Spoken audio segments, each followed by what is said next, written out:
My అంటే ఆ కొంచెం పైన దాని పైన చూడండి, మై పైన మేరా మేరా యువ భారత్, మేరా యువ, దాన్ని మై అన్నారు. మై భారత్ అంటే యువ భారత్.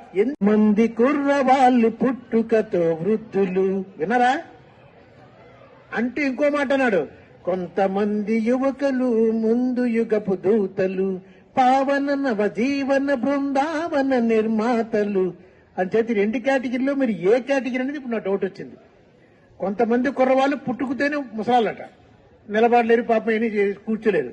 కొంతమంది కుర్రాళ్ళు మాత్రం ముందు యుగపు దూతలు, అంటే వాళ్ళే ఈ నవజీవన బృందావన నిర్మాతలు, అంటే భారతదేశాన్ని గొప్ప దేశంగా నిలిపే వాళ్ళే కొంతమంది యువకుడు. ఇది చెప్తారు మీరు.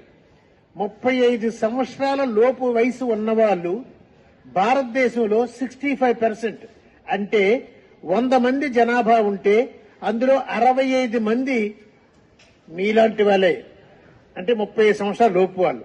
అందులో కూడా 18 నుంచి 35, అర్థం మీకు, 18 నుంచి 35 సంవత్సరాలు ఉన్నవాళ్ళు, అంటే ఓటు హక్కు ఉన్నవాళ్ళు అనుకోండి.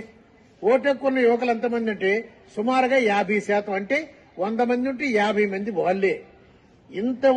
ఇంతమంది యువకులు ప్రపంచంలో ఏ దేశంలో లేరు.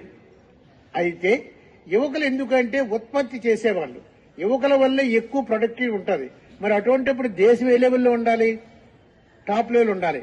కానీ మన దేశం ఏది చూసినా చైనా కంటే అన్ని విషయాల్లో భయంకరంగా తక్కువ, మామూలు తక్కువ కాదు. మీకు చిన్నదా అని చెప్తాను. లాస్ట్ ఇయర్ సింగపూర్ యూనివర్సిటీ ఏం చేస్తుందంటే గ్లోబల్ టాలెంట్ కాంపిటేటివ్నెస్ ఇండెక్స్ అంటారు, సూచి. దాన్ని ప్రకటిస్తే 134 దేశాలు ప్రకటిస్తే మన ర్యాంక్ ఎంతో తెలుసా? 103వ ర్యాంకు. చైనాది 40వ ర్యాంకు. అంటే మనం ఎంత వెనకబాటునో ఆలోచించండి.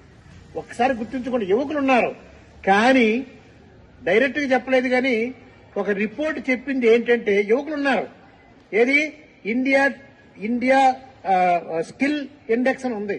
ఆ ఇండియా స్కిల్ ఇండెక్స్ లో చెప్పింది ఏంటంటే యువకులు నిజమే ఉన్నారు, కానీ 51% యువకులు పనికిరాని వాళ్ళట. పనికిరాని వాళ్ళు, అర్థం చేసుకోండి. అంటే ఏ ఉద్యోగానికి అర్హత లేని వాళ్ళు. అంటే ఒక్కసారి అర్థం చేసుకుంటారా మన పరిస్థితి? అర్థం చేసుకోండి. ఎందుకు చెప్తానికి కాదు మీకు.